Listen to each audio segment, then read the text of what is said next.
Nothing better than the smell of fresh espresso in the morning.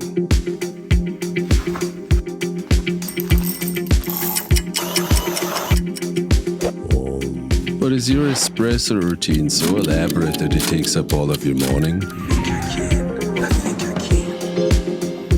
You can do it. You can do it. Morning, what's going on? Morning. Marcus, you coming into work today? Yeah, I'm coming in today. I'm just making a quick cup of coffee and then I'm on my way. Well, I guess I'll see you after lunch. Whoa, is that late already? Yes, it's already 11:45. See you in a minute. I see you in a minute. Oh, come on. There's still sprays everywhere. This device is going to eliminate channeling once and for all and reduce preparation time. I'm sure you've seen them. The many videos where people pride themselves on their elaborate 20-step espresso workflow. Workflow. My daily workflow. It's as if they perform a chemistry experiment.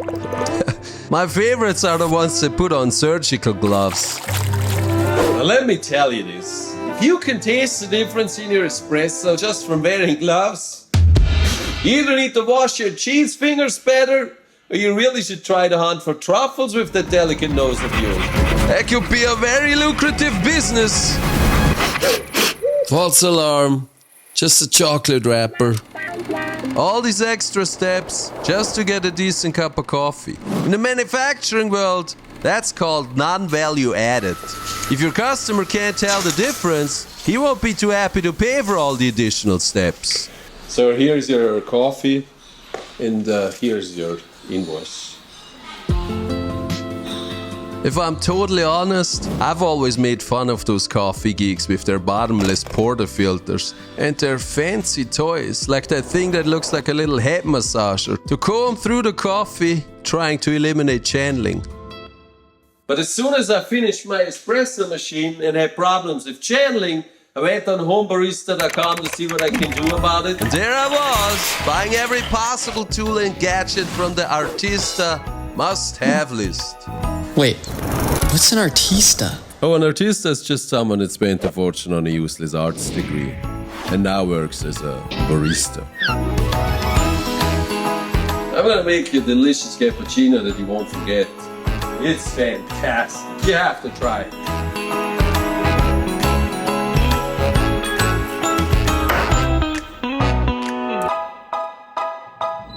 And very gently, we're just gonna mix this up. Just stir it a little bit. See that? Look at that. Oh my God, Dad, you're becoming one of them.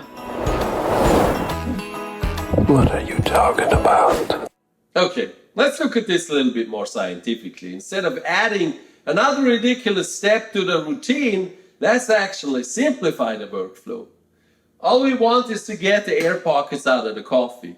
How hard could that be? I helped my uncle pour his concrete foundation years ago, and I remember to get the air out of the concrete, he used this giant vibrator. Why wouldn't the same work for coffee? So, I ordered a concrete vibrator.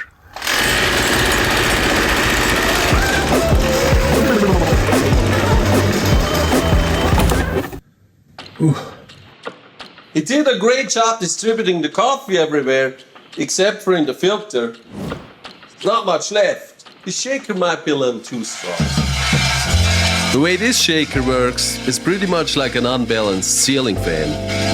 Reducing the speed doesn't really change much. I figured that out after setting up a regulator.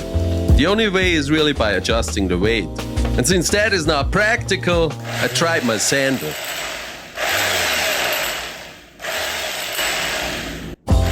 The problem with that was that it wasn't strong enough.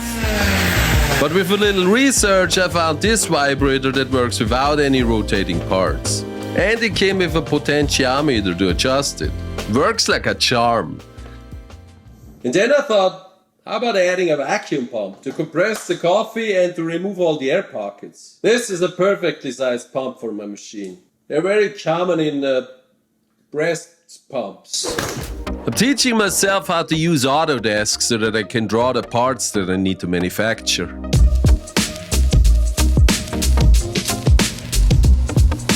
Greenville has this cool non-profit co-working space called Synergy Mills. If you're looking for a place to make some noise and dust, it's perfect. I needed a lathe and I was able to make my parts there.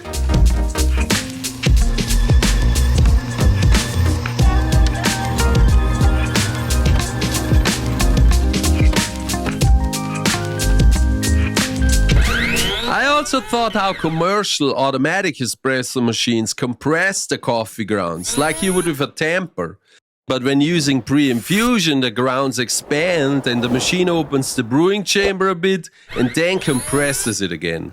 And that's what helps it to get it so nice and creamy. And I thought perhaps I can kind of replicate that with a spring. It's very tricky though to lock that portafilter under the tension of the spring. It's just a little tough to get on without burning your fingers. Maybe not. And now I'm gonna put this whole thing together and see if it works.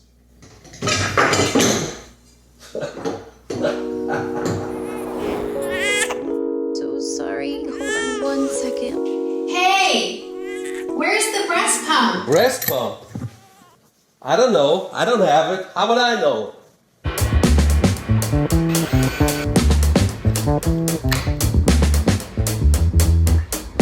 Alright, so this is how it works. As soon as it makes that proc switch in the back, the vibrator comes on.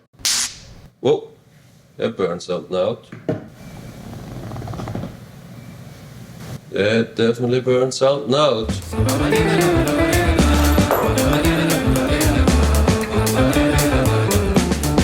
So next, the cylinder extends, and now the vacuum pump comes on.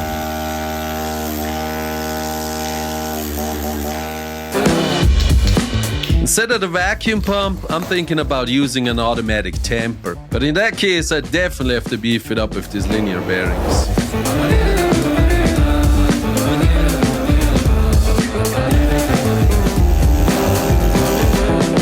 So I bought this little microcontroller, and now I just have to program the sequence. Vibrator first, cylinder down, vacuum pump on, cylinder back. So, let's go make some espresso.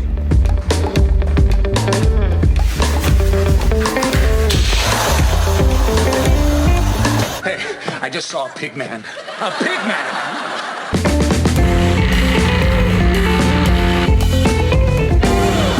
Yes, this is a prototype, and while the vacuum pump certainly is questionable, the vibrator itself does a way better job than the WDT tool.